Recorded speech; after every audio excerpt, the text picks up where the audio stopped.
Você já viu falar do Homem-Lama? Às vezes parece que essas pessoas não existem, que essa cidade não existe, que é tudo imaginação.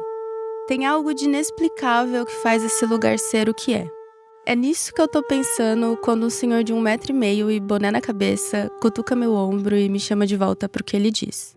Ele vem, cabra é conhecido nosso, é só a putaria dele. Ele chega aqui, ele vai lá para a popa do bote. Aí lá o bote vem devagarinho por a encosta e ele cai na água. O povo não vê, todo mundo intertido, olhando para frente, ele entra dentro do mangue e sai por fora, se mela de lama e fica lá na frente. Todo sujo de lama, só o caroço dos olhos limpo. Você olha, lá está o Homem-Lama, lá está o Homem-Lama. A gente tá em um barco no delta do Parnaíba, no litoral do Piauí. O delta é um arquipélago que nasce na foz do rio de mesmo nome e forma 5 canais de água até se encontrar com o mar. E esse é o único delta em mar aberto das Américas. O delta do Parnaíba é uma área de proteção ambiental e se derrama pelo Piauí, pelo Maranhão e pelo Ceará. A gente corta o rio em direção ao labirinto de lama traiçoeira e árvores que chegam a 10 metros de altura. Um lugar onde o sol rala para entrar e onde tem raízes com garras e troncos retorcidos. Tem parte que ele já nasceu vago, mas tem parte, como aqui, ó, foi derrubado, aí já nasceu muitos outros. Nesse que aqui já nasceu muito, isso aqui era um vagão até muito longe aqui, ó. Já nasceu foi muito, vão nascendo. É manhã de um dia qualquer, em novembro de 2025. O calor de 30 graus que borra a vista e torra o couro cabeludo não deixa enganar. O Piauí é a terra do sol. Mas enquanto eu observo a realidade fantástica ao meu redor, eu penso que o que ninguém sabe é que o Piauí também é a terra da água. Eu vou na proa e do meu lado esse senhor aperta os olhos para encarar os morros de areia, os igarapés e as ilhas como se olhasse para entes queridos. Aí chegava para frente, tinha a Balsinha, como nós tínhamos falando, Santa Luzia, também a Casa Velha, e desse lado tinha o Azedo, tudo é morada. Com a tomada das terras que o morro tomou, fizeram a estrada, todo mundo correu lá mais pra perto. Ele é o Antônio Júlio, um catador de caranguejo com mais de 60 anos de carreira. Mas ninguém chama ele assim, porque na cidade onde ele nasceu e onde vive há 8 décadas, os apelidos desaparecem com os nomes. E Antônio Júlio é seu Julinho, apelido que condiz com seu tamanho. Nós estávamos numa reunião, aí bem motivado com pessoas assim, jornalistas, repórter e outros. Aí foram chamar esse garapé aqui, no garapé do Periquito, e a Conceição Marisqueira. Epa, o nome não é Periquito, o nome é garapé do Periquito mesmo. Você chama garapé do Periquito, não é Periquito não. Aí, daí é. E a Tonha, que ela é ambientalista, ela disse que tem gente que chama o saquinho, é saquinho. Não tem nada de saquinho, não troque, é o saquinho mesmo, lá é saquinho. A cidade de onde a gente saiu às 5 da manhã também não escapou do sequestrador de nomes. Ela é a entrada para o delta do Parnaíba, uma das ilhas do delta, uma cidade que parece não existir. Baindinho, eu que nasci primeiro que tu, mas aqui tinha todo aquele periquito jandaia, sim, da cabecinha amarela, sim. Rapaz, voava aqui eram os bandos. E eu não sei se foi esse o motivo, pode ter sido. Que outro motivo? Quando a gente entendeu, já existia, porque há de ter um porquê. Júlio nasceu antes de tudo. Ele nasceu antes das dunas se formarem no meio do rio. Então esse morro ele não existia? Não existia, não. Ele nasceu antes do nascimento de povoados, quando as ilhas para onde ele aponta do barco eram habitadas por muitos animais. Pássaros, cobras, macacos, caranguejos, onde se via rastros de garras na lama, mas nenhum rastro humano. Não morava ninguém não, aqui era só mato. E depois, Júlio viu a natureza ser domada. Ele visitou as casas de taipa que foram construídas sob o pedaço de terra ao lado do qual ele passa agora, mas em vez de casas, ele vê uma duna gigantesca. Moradia? Vinha lá, tinha um chamado Toimpileira. Ele morava bem lá, tinha um bananal, canavial, roça de arroz. Porque o Júlio viu enquanto o homem tentava domar a natureza. E ele aprendeu desde cedo que a geografia do delta não renunciaria ao controle tão fácil assim. Ele aprendeu isso quando atravessava a pé durante muitos dias montanhas de areia com uma vara de ombro carregada de caranguejos vivos e acompanhou essa mesma areia aprender a andar com as águas e engolir comunidades inteiras. Daqui uns anos ninguém vai mais passar por aqui. No Delta e na cidade sem nome, tudo muda em questão de meses. E seu Julinho aposta que até dezembro, quando as chuvas chegarem, o mundo já vai ser outro. No inverno, a enchente pesada cava. Mas quando chega no verão é... Olha, veja, meu Deus do céu. Sinceramente. Faz tempo que seu Julinho não navega no Delta do Parnaíba. Por isso, ainda que acostumado com tantas transformações, ele se surpreende quando vê que o igarapé se fechou ou que um manguezal foi derrubado. É como se tomasse conhecimento de repente da morte de um velho amigo. A gente fica até sem jeito, imaginando que, como era no passado, que você podia fazer coisas em lugares que hoje você não faz. Você podia passar onde hoje você não passa mais. O nascimento desse senhor falante e simpático antecede até mesmo o nascimento da cidade onde ele nasceu. Muito lugar por aqui, em Santabinha e assim era um porto, não era ali na frente. A gente só estava para tirar caranguejo para aquele lado. Hoje acabou, caranguejo por aí tudo e não tem mais. É um paradoxo. A cidade só existe por causa dele. E ele só existe por causa da cidade. E os dois, bem, eles só existem por causa do Delta. Vocês fizeram muito esse trajeto aqui de noite também, né? Nós? É? Não dá medo não, seu Júlio?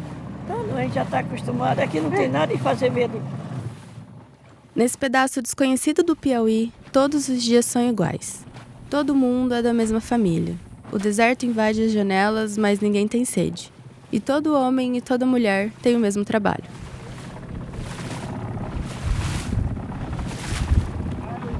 Esse vilarejo sem nome, em um dos estados mais pobres do Brasil, me mostrou que, se existir um futuro, ele deverá passar pelo Piauí.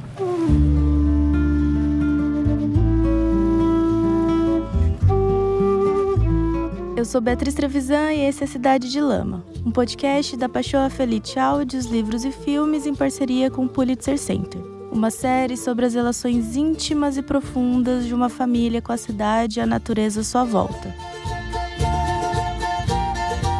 Episódio 1, A Travessia. É dia 26 de novembro de 2025. Faz 2 horas que a gente está cortando o rio Parnaíba. As paisagens são de tirar o fôlego. E eu escuto fascinada seu Julinho falar de todas as ilhas que ele conhece como ninguém. É muito bonito. Muito bonito. Meu Deus do céu. Rapaz, isso aqui cresceu muito, rapaz. O Delta é pra ele como o quintal de casa. Ninguém conhecia isso aqui, não. Chamava isso aí, era rabudo. Os primeiros que apareceram aqui se chamava rabudo. O camarada trouxe do Pará. O rabudo que ele fala é uma canoa com motor, uma rabeta. E esse senhor baixinho dá nome a cada entradinha de igarapé que, aos meus olhos desavisados, parece igual a todas as 10 outras entradas que a gente viu no caminho. Paindinho, isso aqui é o engancha-chifre aqui, não era? Era um porto, que a gente chamava porto engancha-chifre, que era muito fechado, se enganchar o chifre da moçada. Eu não tô só com o seu Julinho. Com a gente vai a dona Francisca e o Paindim, que são casados, o Clécio, filho deles, e a Socorro, e o Zé. Todos os homens são caranguejeiros, e todas as mulheres são pescadoras e marisqueiras. O Leonardo cantou, veio cantar aqui, viu? Aí ele passou por aqui de avião. Aí ele perguntou se isso aqui era açúcar. Ah, mentira! E é uma viagem a trabalho. O Zé e o Clécio vão pro mangue, e o Paindinho e seu Julinho vão pescar. A Francisca e a Socorro vão para ajudar a limpar os peixes e para cuidar do almoço e do jantar. Porque a gente vai dormir na beira da praia e só volta para casa amanhã cedo. E você pode ver vídeos e fotos do Delta no meu perfil no Instagram. É Beatriz Trevisan. Beatriz com Z e Trevisan com S de sapo e N de navio. Lá na melancieira, que é perto da Tutó, que você não sabe onde é. Deus dos acuda. E a cidade que teve o nome roubado pelo apelido se chama Ilha Grande. Ilha Grande por ser a maior ilha do Delta. Mas ela tá mais pra ilha pequena. São exatas 9.522 pessoas morando aqui. A gente nasce E até um certo tempo ninguém pensa em tantas coisas. Sabe nem onde vai passar, chegar um dia. E quando acontece, a gente está em lugar que a gente nunca imaginou, né? Ilha Grande é a terra dos homens de lama. Por aqui tudo a gente tirava o caranguejo no passado. É isso que eu ia perguntar. Todo canto aqui. Onde você chegar, aqui eu ainda peguei caranguejo nessa bolinha aqui. Por aqui tudo a gente tirava. Não era É tanto. uma ilhazinha. É. No começo da única rua-avenida que corta a cidade de ponta a ponta, uma escultura de nome Ilha Grande, em letras coloridas e um caranguejo sorridente dá boas-vindas para quem chega. Tudo tinha caranguejo, era grande os caranguejos. Ele estava dentro desses fechados aí. Onde era mais fechado, mas a gente gostava de ir, que o caranguejo era mais manso. No delta do Parnaíba tem uma das maiores reservas de manguezais do mundo. São mais de 70 ilhas só de florestas desse ecossistema. E por isso faz mais de um século que o mangue é o motor de vida e de renda das famílias da ilha. Hoje é o dinheiro que está circulando dentro da cidade é isso. Os outros tudo é por mês e ele é todo dia. E os comércios não foram os catadores de caranguejo. É verdade, né? É. Porque o dinheiro do aposentado e de quem trabalha só sai por mês e às vezes nem sai naquele mês, sai no outro. E o do catador não é todo dia. Todo dia tem. Assim rema. Assim ele rema para catar, cara. Todo dia ele ganha 100, Hoje, 80, no mínimo 80. Hoje o pessoal anda 100, barulhando. 120, 200, 150, assim, variado. Por dia. Todos os homens de Ilha Grande são, já foram ou serão caçadores de caranguejo. É uma herança passada entre as gerações. Mesmo assim, esses trabalhadores já foram marginalizados pelo próprio povo caranguejo. Isso aqui era de uma tal forma, eu falei para você, é porque já faz tempo isso. Que Deus defenda de um daqui do meio, lá da ilha, lá do morro, se juntar com nós que não fosse caranguejo. Naquele tempo, né? Naquele tempo. De jeito nenhum, não chegava nem perto. Já não. Nós era o pior lobisomem para eles. O seu Julinho me conta que, por muitos anos, os catadores de caranguejo foram empurrados para um canto da ilha, para um lugar onde não pudessem ser vistos pelo restante da cidade, um lugar onde ninguém queria chegar perto. Esse bairro ganhou o nome de Canto dos Loquinhos. O Loquinho é um dos nomes que se dá à toca do caranguejo. Era um termo ofensivo para se referir aos trabalhadores do mangue. Catador de caranguejo era, como diz Júlio, lobisomem. E o seu Pandinho não pegou isso, não? Então, não, foi mais, o negócio foi mais fácil, foi antes. Depois que chegou essa tal associação, festival, acabou. Hoje, Ainda tem, ainda existe. Eles não eram bem-vindos nas quitandas, nos bares e nem nos bailes. Aí quando foi, no outro domingo eu fui lá comprar uma carne, um peixe lá no açougue e vi ele. Rapaz, mas estava pretinho aqui a cara dele. O padre Abraão foi dançar com a moça, o cara, eu assumi na cara dele, admiro até você. Tão linda, dançando com um bicho desse. Isso é um bicho. Porque isso é caranguejeiro. Caranguejeiro é o quê? bicho. Caranguejeiro é um lobisomem, é um bicho, não vale nada aqui. Quer ver? Coisa boa, passa pra cá que eu sou estudante de Direito. Estudante de Direito. É no bairro dos Caranguejeiros que seu Julinho mora há 78 anos, onde ele fundou e criou uma família de mais de 100 pessoas. E o preconceito ficou no passado. Faz 15 anos que a cidade comemora todo ano o Festival do Caranguejo. É o maior e mais importante evento da cidade. Seu Julinho, inclusive, foi um dos criadores da festa. E todo ano ele é homenageado. Ele sobe no palco enorme instalado no centro da cidade e é aplaudido por milhares de pessoas. E ele também aproveita para falar como foi difícil chegar até ali. E como a estrada está só começando.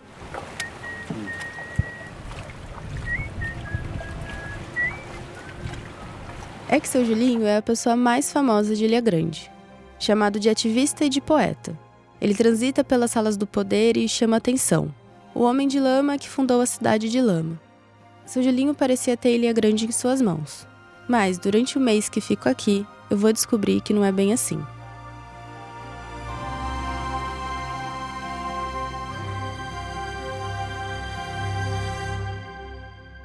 Aos 13 anos, Julinho aprendeu a andar de bicicleta, a fazer cocada e a se afundar até o pescoço na lama para caçar caranguejo.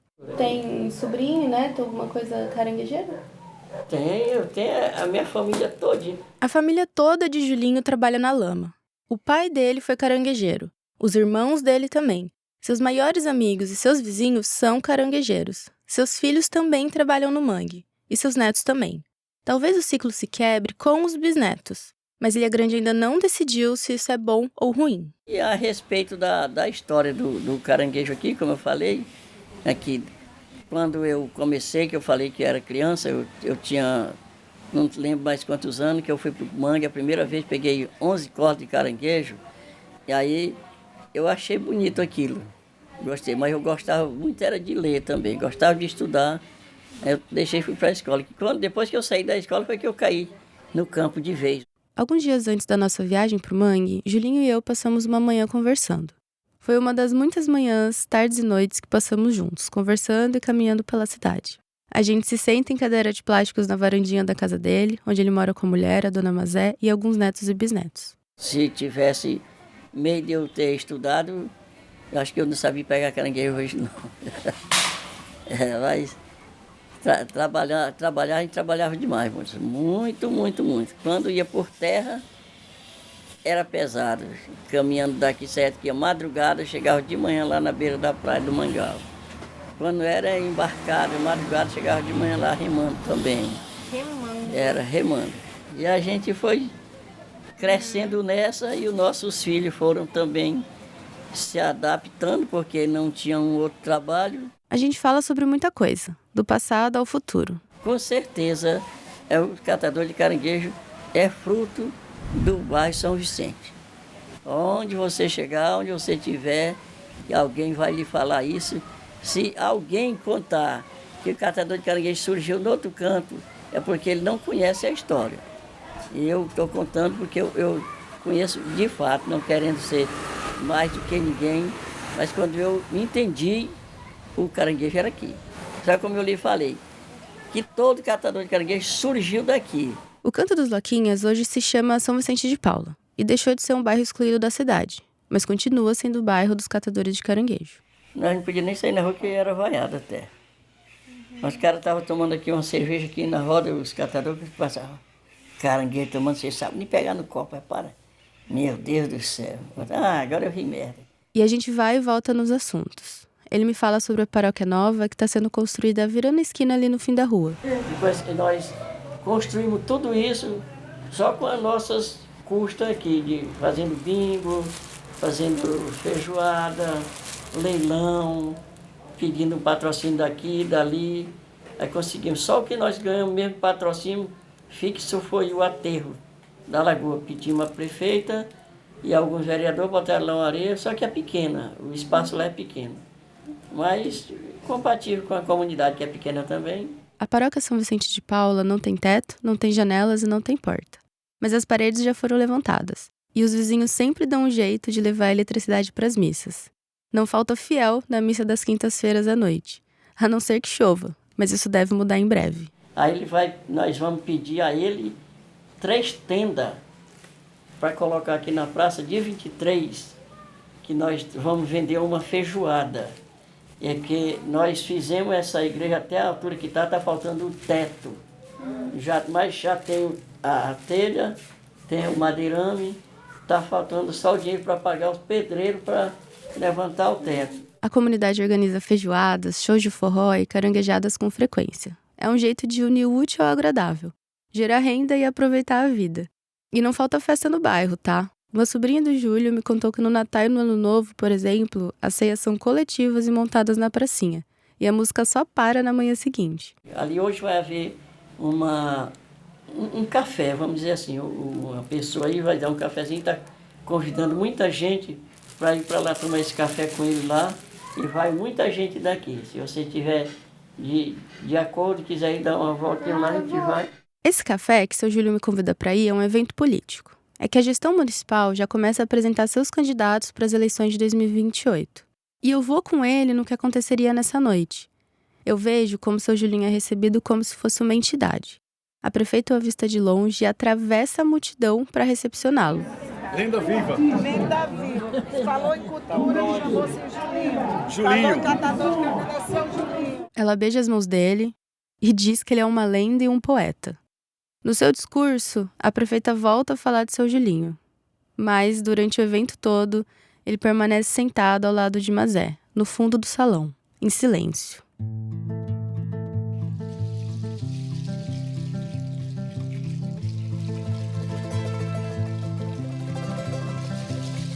Julinho tem a fama de maior poeta da cidade porque passou boa parte da juventude fazendo boi. Foram ele e um grupo de colegas, inclusive, que trouxeram a festa do Bumba Meu Boi para a pequena ilha nos anos 1970. Júlio compõe repentes, melôs e escreve peças de teatro. E é fácil de perceber que Júlio entende da palavra e entende de gente. E ele me diz que suspeita que isso tenha vindo do mangue. É que ser catador de caranguejo exige habilidades muito específicas e uma sensibilidade muito aguçada. Olha, depois que você pisa no barro, você começa a observar tudo, até o vento você observa quando ele não está do lugar certo, que ele tem que arejar, né? Aí você fica naquela observância. E quando nós saímos aqui, nós íamos de dormida, e essa viagem chama de dormida. Para decifrar o mangue, é preciso saber decifrar o mapa dos ventos e o ciclo lunar. Quando a lua sai, a maré vaza. Quando a lua se põe, a maré vaza. Então, quando ela está empinadinha, quando ela está empinando, a maré enche. Então, a gente já tem esta base toda, rapaz. E a lua já saiu, a maré já está vazando. Já está na hora de nós ir. Eu fiz até uma música, que eu estou prevendo cantar ela aqui amanhã, justamente nessa história da maré. Tem que aprender a transformar o sol em um mapa, o que não é nada fácil, porque dentro do mangue o sol são pedacinhos tricotados vazados da redoma de árvores. E quando era a época da muriçoca, a gente ia lá para a beira da praia, lá a gente se virava. E dentro do mangue a gente não se perdia devido ao costume. Você saía, deixava a canoa aqui nesta direção aqui. E se você subia para cá, você já sabia que é o sol vem para cá, eu tenho que acompanhar ele. Se você estava aqui do lado do sul, você fazia a mesma coisa. Se era do norte, a mesma coisa. E assim, a gente não se perdia não, mas tinha gente que ainda se atrapalhava. Não vou dizer que ninguém nunca se perdeu. Eu nunca me perdi, mas algumas pessoas se atrapalharam, começavam a gritar. Um catador de caranguejo tem que saber dizer, só de olhar, se um tronco vai aguentar o peso de um homem formado. E de forma, moça, que a vida do catador de caranguejo, ela foi bastante precipitada, porque lá no mangue é um setor difícil de você andar. Aqui, no doce nem tanto, porque não tem ostra. No salgado tem ostra. E a gente se corta, pessoas que adoecem passam tempo sem poder trabalhar, se estrepam em ponta de pau, tem muita ponta de pau dentro do mangue. Aqui tem um rapaz, o André, que pegou várias quedas, porque tem aquela história, tem uns mais ágeis e outros mais lentos. E um trabalho que é muito pesado, muito dispendioso, se o sujeito se alastrar muito, arrisca pegar essas. E acima de tudo, tem que adivinhar o que a lama esconde. Ostras, raízes tão afiadas quanto lanças ou caranguejos prontos para a guerra. Muita raiz. E descalço. Descalço. E a gente andava e dificilmente a gente pegava. Tinha pessoas que pegavam uma lapada assim, mas era raro. Era raro. Todo mundo usando, mas a gente ia só de short, sem camisa, o braço nu assim. Descalço, só tinha a dedeira. Hoje não, você vê o catador, ele anda até de óculos. Muitos deles, né? Todos não, né? Só que os mistérios que a lama esconde são tão secretos que nem caranguejeiros veteranos conseguem sempre desvendar. Um dia chegamos de tarde lá no mangue aqui para a banda do outro lado das Canárias, na Ilha das Canárias. Aí nós fomos tirar logo umas cordas de tarde. No primeiro buraco que eu meti o braço, aí uma ostra me pegou aqui, ó. Entendeu? Ela cortou daqui, fez isso aqui por aqui, tudo ia ficar por aqui assim, ó. Isso é uma cicatriz. É, tem a cicatriz. Aí ficou aberto. Eu disse, meu Deus do céu, quando eu puxei, estava saindo sangue. Aí eu peguei uma embira aqui da cintura e amarrei. Tudinho até aqui. Aí comecei a trabalhar, trabalhei o tempo todinho, que quando foi no fim da viagem eu desatei. Parece que tinha sido, era costurado, ó. E costurou e nunca cicatrizou. Ficou todo tempo assim bom. Então, você precisava ter muita cautela, muito cuidado. Porque tem outro, e o caranguejo, quando morde a gente lá dentro do buraco, Deus nos acude, agarra aqui por cima da unha. Nossa. Uma lei opera no mangue. Os homens mais fortes e mais ágeis se machucam mais. E quanto mais lento e mais fraco, mais inteiro. Outro paradoxo. Julinho diz que é um lembrete da natureza para que os homens não a subestimem.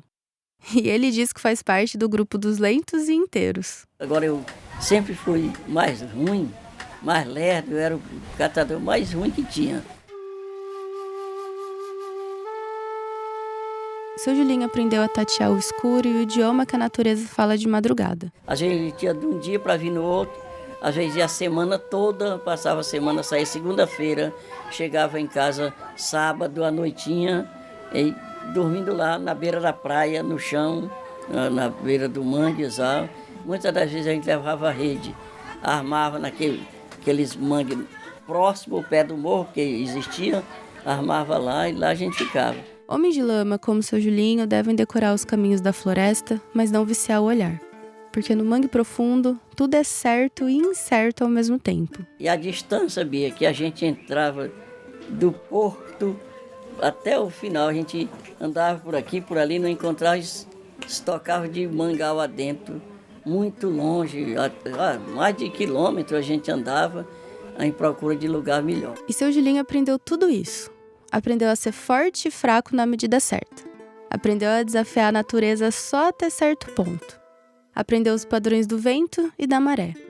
Seu Julinho conheceu a solidão nas tantas noites que dormiu na beira do mangue, longe da família. Conheceu o desespero ao se ver sozinho no meio da floresta.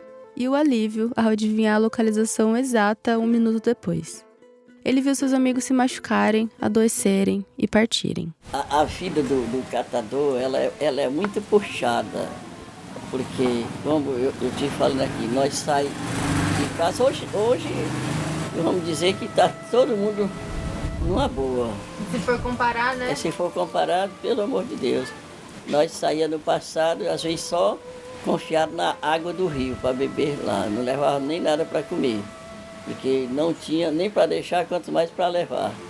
E assim a gente tinha que chegar em casa às 6 horas, era 5 horas. E foi também por causa do mangue que seu Julinho fez grandes amigos. A vida do catador de caranguejo, ela é muito pesada, mas como é que eu posso dizer? Ela contagia, porque onde a gente está lá, ninguém está só. Está 5, 6, às vezes 10, às vezes mais. Nós chegamos um dia no Torto, eu, esse rapaz aqui e outro, nós éramos 3.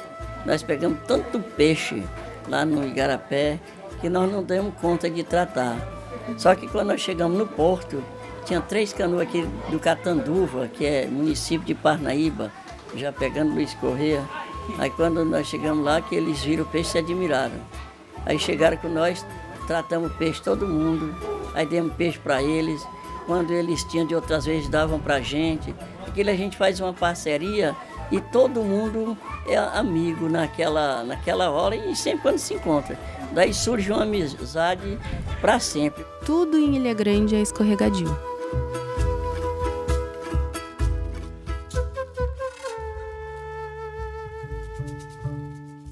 E talvez agora seja o momento em que você esteja se perguntando por que eu decidi contar a história de uma comunidade de catadores de caranguejo de uma pequena ilha no Piauí. Bem, a minha história com Ilha Grande começou há 16 anos.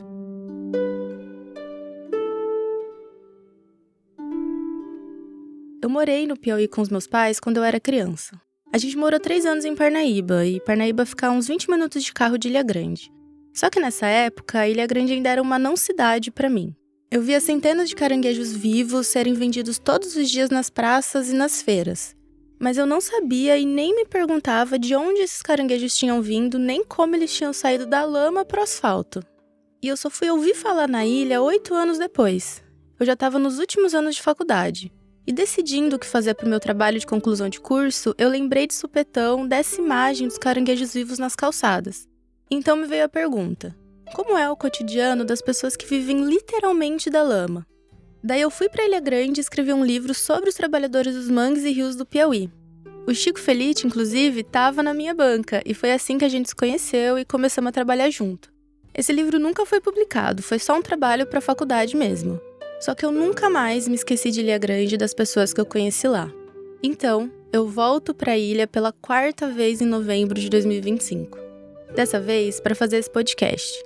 E durante esse mês que eu passei na ilha, eu entendo porque essa história me interessa tanto e mexe tanto comigo. É uma história sobre um trabalho difícil e invisível, sobre transformações da natureza e dinâmicas do poder. Mas é, sobretudo, uma história sobre a condição humana. Ontem à noite chegou um rapaz ali, ele passou até agora aqui de moto. Ele me chama tio, mas eu não sou tio dele, ele me chama tio desde garotinho. Diz, tio Júlio, você conhece um domingo lá no Catanduva? Eu estou trabalhando lá. Digo, rapaz, eu posso até conhecer, mas no momento eu estou esquecido. Ele disse que ele conhece, trabalhou muito com o senhor no Torto e ele mandou um abraço para você. Eu digo, tudo bem, pois quando você vê, ele diga que eu devolvo o abraço para ele. Outro abraço também e que Deus abençoe ele. No meio da conversa, Dona Mazé aparece na varanda, de regata e saia até os joelhos, e coque alto na cabeça para enganar o calor. Bora comer, velho? Tá meio-dia. Cedo, rapaz. Cedo? Que hora dessa? Ela chama o marido para almoçar. Ele até pensa um pouco, porque ainda é cedo e não é de comer muito. Mas Dona Mazé espera todos os dias por ele na mesa para comerem juntos. Então, ele vai. Peixe, você come peixe? Como peixe. Pois vamos comer um peixinho assado. Vamos comer. Vamos.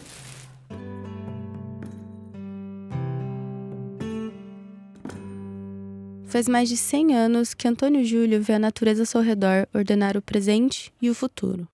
Júlio pensava que fosse o delta do Parnaíba que comandasse seu destino. Ele não previu que, com quase 80 anos de idade, ele veria esse poder ser passado para a mão dos homens. Mas não as mãos de homens como ele. É que tem algo embaixo da lama do mangue que cheira a ouro. E os manguezais do Piauí devem, em breve, se tornar moeda de troca internacional. A gente tem muitas andadas por aqui, a gente encontra com muitas coisas, umas botas ruins, mas é da vida mesmo. A gente vai se saindo das mais pesadas e tentando controlar mais maneira. Ainda não se sabe se isso vai significar a próxima ascensão ou a próxima ruína da família Araújo e da cidade de Lama. Cidade de Lama é um podcast da Pachorra Felite Áudios, Livros e Filmes. Essa série foi produzida em parceria com o Pulitzer Center.